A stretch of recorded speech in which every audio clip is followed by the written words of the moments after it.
of this problem collectively. We think that it's particularly unhelpful for us to soil Salga and to say that people who don't have a common appreciation of the nature of the problem. So what we have taken, an approach we are taking is more constructive, to say these are the solutions that we are proffering. We really want to engage with Salga. We know that there's been some work that they've been doing. We are going to cooperate, collaborate with them to find an enduring solution.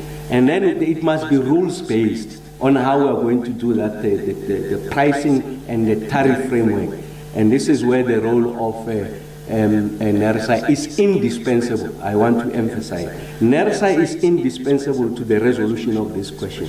As an independent authority, they've got a duty to protect the consumer. They've got a duty to interrogate the proposed tariff increases from Eskom and also from municipalities. The plans that they have to present to NERSA are important for the purposes of NERSA arriving at an objective determination. So what we're going to do is not to pressure NERSA, but is to work with NERSA.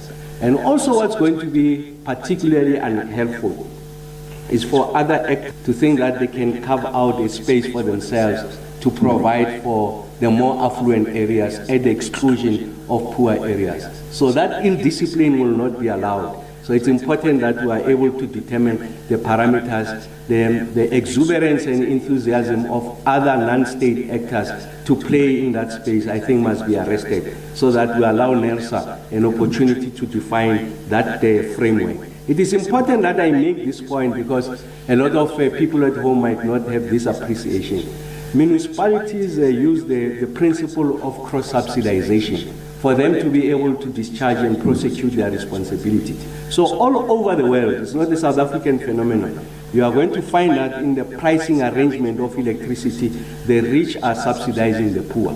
So a situation where you have a dispensation where people want to take more affluent suburbs and leave, if you like, the poor to municipalities and Eskom is unsustainable.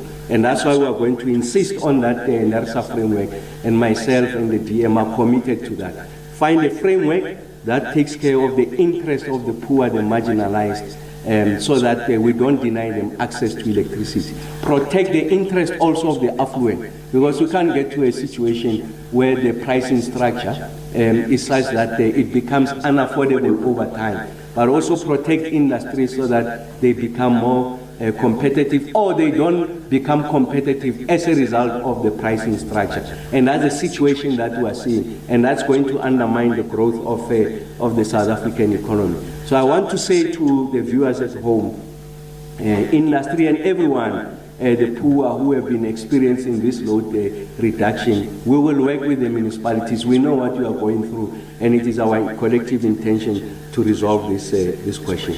And then let me just do a reflection on the performance, and I'll go deeper into some of the questions that we seek to answer, myself and the DM and the collective of the players in that ecosystem. Before I do that, just to say the following, that Mr. Numalo and the team, Mr. Marukani, the Eskom team, have done exceptionally well. So over the past week, what have you seen as a trend? And it appears to be sustained now. So over the past 7 days, Eskom has averaged 70% of EAF. So remember, the viewers at home, when I say EAF, I'm talking about two areas really, consideration: the rate at which these units are failing, and also the degree to which they approximate their design capacity. And thank you very much, Mr. Numalo. Let me put this into context. And approved by the board from Mr. Numalo. Was that we're going through a period of load shedding, and I had said to the country, short-term pain, long-term gain. Allow us an opportunity to invest in the maintenance of this asset. I think the same period last year, Mr. Numalo, we're sitting at about the EAF of 55%. And if you look at where we are, it's a 15 percentage point increase from where we are the similar period of last year. I mean, this is phenomenal. We never expected Mr. Numalo and the team to get us to this level this quick, but the team has been transfixed on the resolution of this problem. Thank you very much. We are not out of the woods yet. I want to emphasize we will be the first people to say to you in absolute terms that this situation has been resolved, but the team is doing exceptionally well.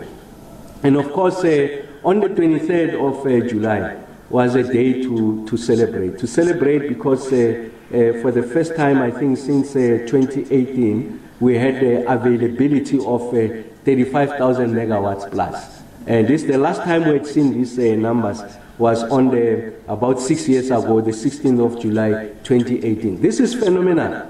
And it's a confirmation that this strategy as adopted by the board is working, and we are going to stay at it and ensure that we are able to continue to deliver the kind of performance that is required. Stations that have shown stellar performance. I did make the point that part of the work that Mr. Ngumalo and the team are doing is to do an examination station by station, generating unit by generating unit. That's how meticulous Mr. Ngumalo and his team of power station managers and the men and women at Eskom are doing. Now we've seen that we've got about 6 power stations whose EAF is about above 70%. Kusile and Midupi, you expect them to be in that category because they are some of our newest power stations. But I think what is encouraging us is that consistently Mata and Matimba are there in that category.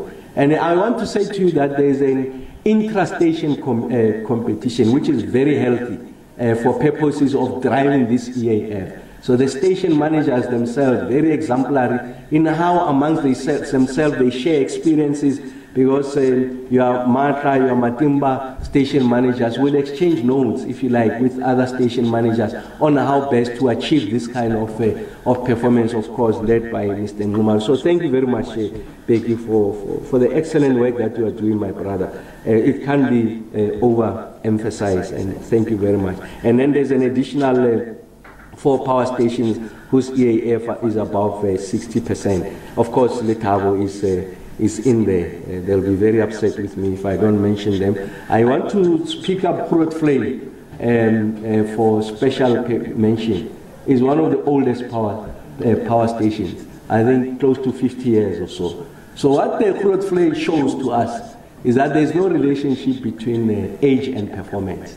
So you can be old and still perform. I'm talking the power stations, so there's no relation. Don't get too excited there. Yes, you will need other assistants to perform at this level. But these stations are doing very well. So what's the message I'm conveying? Is that we are beginning to undermine that argument that the older you are, you simply can't perform. I'm talking about the station. And we are seeing the kind of performance that we are seeing. I make the point that when I went to Ndrina, when I was appointed, and then there were only 2 lights on. Those who understand power station, the light simply means when the light is on, it simply means that that unit is performing. When I went to Ndrina this time around, they had about 5 lights on. The work that the team is doing there, phenomenal work led by Mr. Newman. And then there's also the UCLF, important. When the Eskom released its winter outlook, Mr. Newman and the team said the following to the country. They say, on the back of the performance that we are experiencing, and remember that they released this around April of this year, March, April of this year. Mr. Ngumalo and the team and said, on account of what has been the performance, because remember they track historic performance, they are not necessarily talking about what the projections are going into the future. So they take a conservative approach. They generated 3 scenarios. I want to isolate their most optimistic scenario. Mr. Ngumalo and the team said to the country, Mr. Marokani and the board, that on the optimistic scenario, we are foreseeing that if we were to have the amount of units failing, the aggregate megawatts of failure being 14,000 megawatts, we are not going to see load shedding in winter. So that's our best case scenario. Look at what they've done. What they've done is that we are experiencing now, past 7 days, we are at 9,000, below 10,000.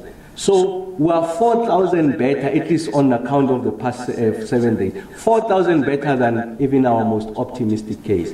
And that's why that 123, 24 days of no load shedding, 87, 89 of those days is during winter. That's phenomenal. So I think it's important that you have that appreciation, because that's when you have a peak demand. Even during the coldest period across the country, not necessarily isolated to the Western Cape, we did not see the levels of load shedding. Let me put this number into perspective. This 9,800, that's the total losses at any given time.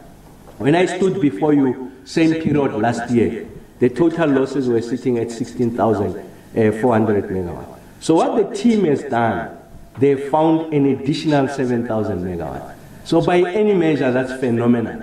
And that's why I'm saying that the work that Mr. Nguman, of course, led by Dr. Mteto and Mr. Marokane have done, it's phenomenal. It's beyond our own expectations. So what we are expecting of them is to sustain that. And sustaining it is to remain within that band that they've established since the start of the financial year. They are hovering, oscillating between 9,800 and 12,400 megawatts. They must remain within that band. And I'm confident that Mr. Numalo and the team would want to do to be closer to the lower figure of 9,800, because we know now that it can be achieved. That stemming from 2018, we are going back to those levels, and I know that quietly where it's seated is to ensure that we even better that mark. So we'll keep on, if you are moving the mark, illustrating that the combination of the leadership that is there and the expertise can help us to resolve this question.